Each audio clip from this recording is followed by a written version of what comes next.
नमस्कार स्टूडेंट्स, मैं Sunil Bhatt, lecturer mechanical, government polytechnic college Dungarpur से। आज जो हम टॉपिक स्टडी कर रहे हैं वो ME 308 यानी मशीन डिज़ाइन जो हमारा सब्जेक्ट है उसके अंदर जो 9th यूनिट है सिलेबस के अकॉर्डिंग, उस 9th यूनिट यानी है लीवर्स, डिज़ाइन ऑफ लीवर्स। तो इसके बारे में हम डिस्कस करेंगे। अब हम देखते हैं कि सबसे पहले तो लीवर्स का मतलब क्या होता है और उसके बाद उसके डिज़ाइन का क्या मतलब होता है, इस बारे में हम स्टडी करेंगे। तो लीवर एक ऐसा कंपोनेंट है, मैकेनिकल कंपोनेंट। यहाँ पर मैकेनिकल वर्ड हम इसलिए यूज़ कर रहे हैं क्योंकि लीवर पर लगने वाले जो लोड होते हैं वो मैकेनिकल लोड होता है, और जो लीवर के एक एंड से दूसरे एंड जो लोड ट्रांसफ़र हो रहा है वो भी मैकेनिकल लोड ही होता है। तो हम ये देखते हैं कि जब लीवर पर जो लोड लगता है और दूसरे सिरे पर जाएगा वो मैकेनिकल ही होगा। तो इस डायग्राम में हम देख सकते हैं कि यहाँ पर एक लीवर है हमारे पास, lever A to B, lever A B, ये टोटल लेंथ है इसकी, और बीच में एक फलक्रम पॉइंट है हमारे पास ओ इज़ फलक्रम पॉइंट। ओ से लेकर के ए तक की जो लेंथ है वो L1 है, ओ से लेकर के बी तक की लेंथ है वो L2 है। अब ओ हमारा फलक्रम पॉइंट है यानी इसके अबाउट ये रोटेट कर सकता है। तो पॉइंट ए पर जो है कोई लोड F है, इसको हमने बैलेंस करना है या इसको ऑपरेट करना है। एफर्ट हम लगाएंगे बी पॉइंट पर। तो यहाँ पर हम देखेंगे कि P की वजह से जो पॉइंट O पर जो टॉर्क लग रहा है या मोमेंट लग रहा है, वो पॉइंट A पर जो F की वजह से जो टॉर्क या मोमेंट लग रहा है वो दोनों इक्वल होंगे। तो हम ये कह सकते हैं P इंटू L2 बराबर F इंटू L1। तो यहाँ पर देखिए P इंटू L2 बराबर F इंटू L1। तो F upon P equal to L2 upon L1। तो जितनी लेंथ ज़्यादा होगी उतना हमारा एफर्ट कम होगा। तो यहाँ पर हम देख सकते हैं कि जो लोड होगा that is inversely proportional to length, यानी लेंथ अगर ज़्यादा होगी तो हमारा एफर्ट या लोड हमारा कम हो जाएगा।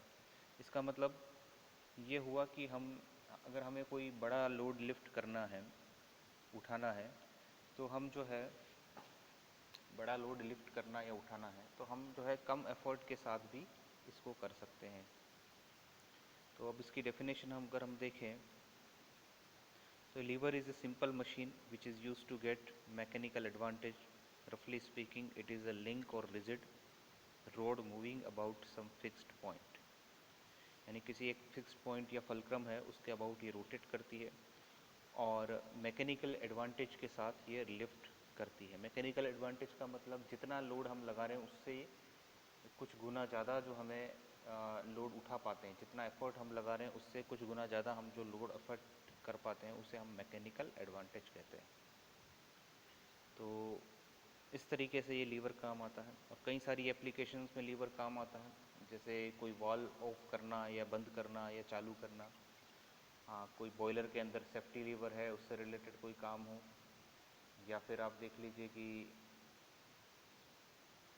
आ, किसी भी स्ट्रीम की कोई पाइपलाइन है, वहाँ पर कोई सेफ्टी वॉल है तो उसको ऑपरेट करना, ये सारे काम लीवर के थ्रू होते हैं। तो अब हम स्टडी करते हैं design of hand lever. Lever कई तरीके के होते हैं, जैसे हैंड लीवर भी होता है, फुट लीवर भी होता है, तो यह सेफ्टी लीवर भी होता है। अब हैंड लीवर जो है इसका अगर हम डिज़ाइन करें तो वो किस तरीके से काम आता है। हैंड लीवर का मतलब होता है इस लीवर को, यहाँ पर देखिए लीवर के दो व्यू दिखा रखे हैं, एक हमारा टॉप व्यू दिखा रखा है और एक हमारा फ्रंट व्यू दिखा रखा है। ऊपर वाला हमारा एलिवेशन है, नीचे वाला हमारा टॉप व्यू है। तो यहाँ पर देखिए इस फिगर के अंदर ये लीवर की डायमेंशंस हमें दे रखी है। तो लेंथ जो L है वो टोटल जो है हमारी लीवर की लेंथ हो गई। एफर्ट जो है P हम यहाँ पर एंड पर, लीवर एंड पर लगा रहे हैं, और जो बॉस है या इसका जो हब है जिसके अंदर से कोई स्पिंडल या शाफ्ट जाएगी, और वो जो स्पिंडल या शाफ्ट है वो फिर किसी न किसी मैकेनिज़्म को ऑपरेट करेगी। जैसे इस डायग्राम में हम देख सकते हैं जो D2 जो डायमीटर है वो एक स्पिंडल या शाफ्ट है जो ऑपरेट होगा, जो रोटेट होगा हमारा लीवर के मूवमेंट से। और लीवर के मूवमेंट से जब ये ऑपरेट होगा तो इस शाफ्ट D2 पर दो तरीके के लोड पड़ेंगे। एक तो टॉर्शनल लोड आएगा और दूसरा आएगा बेंडिंग लोड। जो एफर्ट P की वजह से जो टॉर्शनल लोड आएगा उसकी वैल्यू होगी P इंटू कैपिटल L। तो यहाँ पर देखिए maximum bending moment on the lever पे जो है maximum bending moment P into L है, और यही P into L shaft D2 के लिए हमारा क्या हो जाएगी, ट्विस्टिंग मोमेंट हो जाएगा।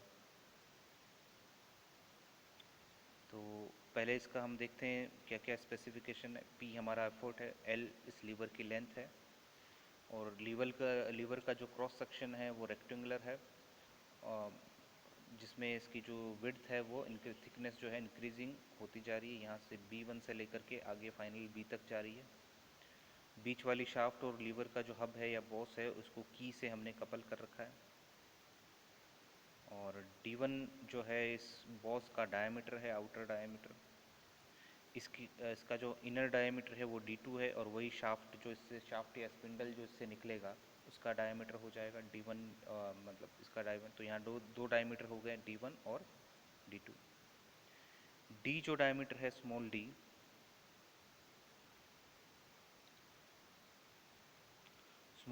डी जो डायमीटर है लीवर के दूसरी तरफ जो शाफ्ट है उसका डायमीटर है स्मॉल d। अब देखिए मैक्सिमम, अब हम लोड की वजह से क्या क्या किस तरीके के लोड इस पर अप्लाई हो रहे हैं तो हम देखें। Maximum bending moment on the lever equal to P into L, यानी कैपिटल P इंटू एल ये हमारा मैक्सिमम बेंडिंग मोमेंट होगा, क्योंकि ये एक तरीके से कैंटिलीवर बीम की तरह काम करेगा।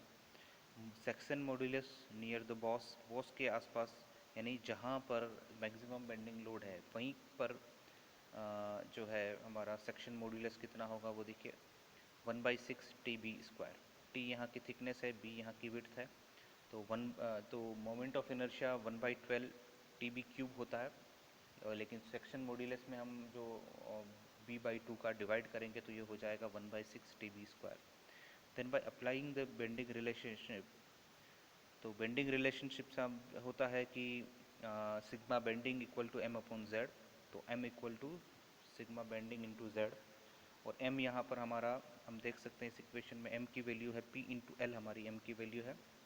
तो ये M equal to section modulus into sigma B। तो PL equal to 1/6 TB² into FB, where FB is the permissible bending stress and the wrought iron FB may be equal to, ये तो एक वैल्यू दे रखी है road iron के लिए 70 Nm²।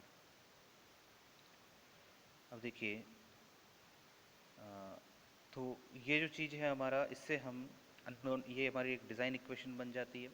तो जो भी परमिसिबल वैल्यू हमारी बेंडिंग की जो दे रखी है, या हमारा जो भी इनमें से जो डायमेंशन अननोन है वो हम फाइंड आउट कर सकते हैं।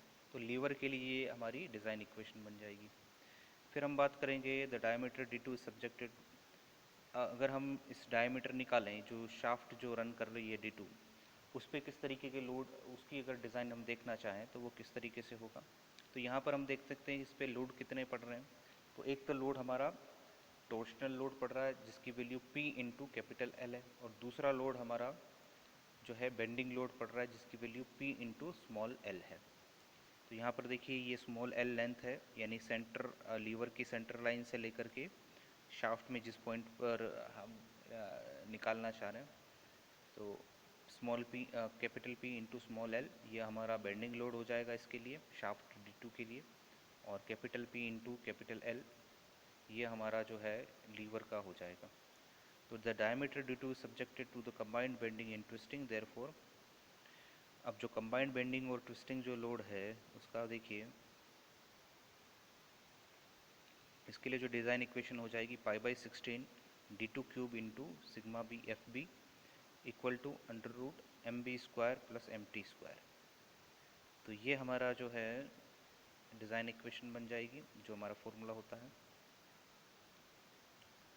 तो आप देखिए क्योंकि यहाँ पर अगेन वही चीज़ हो रही है कि सिग्मा जो बेंडिंग इक्वलेंट ये under root M B square plus M T square जो है इक्वलेंट बेंडिंग मोमेंट है, डिवाइडेड बाई अगर सेक्शन मॉड्यूलस करेंगे तो ये स्ट्रेस आएगा। तो इस वजह से हमने ये इसको इस तरीके से लिया है। अब इसमें वैल्यू रखेंगे एम बी की value P into L small L, इसका स्क्वायर हो जाएगा, पी कैपिटल एल का स्क्वायर हो जाएगा, और बराबर में आएगा P into small L square plus capital L square. ये चीज़ यहाँ पर आएगी। तो d2 की जो वैल्यू आएगी यहाँ पर देखिए, d2 equal to 16p upon pi F S square L square plus, sorry यहाँ पर एफ भी होना चाहिए, L square plus capital L square और 1/3। तो ये हमारा d2 की वैल्यू हम इस तरीके से फाइंड आउट करेंगे। अब यहाँ ध्यान देने वाली एक और बात ये है कि ये हमारा जो है हमने जो निकाला है मैक्सिमम शियर स्ट्रेस थ्योरी से निकाला है। अब हम सॉरी मैं अब हम इसको रैंकाइन फॉर्मूले से भी अगर निकालना चाहें तो π/16 d2 cube into F B equal to P into L plus under root L square plus capital L square. तो d2 इक्वल टू इस तरीके से ये फॉर्मूला डिराइव। तो दोनों में से जो वैल्यू d2 की जो दोनों फॉर्मूले में जो रखेंगे, जो वैल्यू मैक्सिमम आ रही है d2 की वो हमें कंसिडर करना पड़ेगा। यानी कि मैक्सिमम शेयर स्ट्रेस थ्योरी और मैक्सिमम जो है strain theory, maximum normal stress theory, दोनों को सेटिस्फाई करना ज़रूरी है। क्योंकि डिज़ाइन में हम देखते हैं कि किसी भी एक वे में अगर कोई कंपोनेंट ब्रेक हो जाता है तो हमारा पूरा फेलियर कहलाता है। तो इस वजह से हम क्या करते हैं कि कोई भी एक में भी अगर डायमेंशन ओके नहीं है एक एक सिस्टम के अंदर, तो हम उसको नहीं लेते। दोनों केसेस में या जितने भी हमारे जो स्ट्रेंथ फाइंड आउट करने के जो तरीके हैं वो सारे सेटिस्फाई हमारे होने चाहिए। तो इस तरीके से हम इसको इन चीज़ों को सॉल्व करते हैं।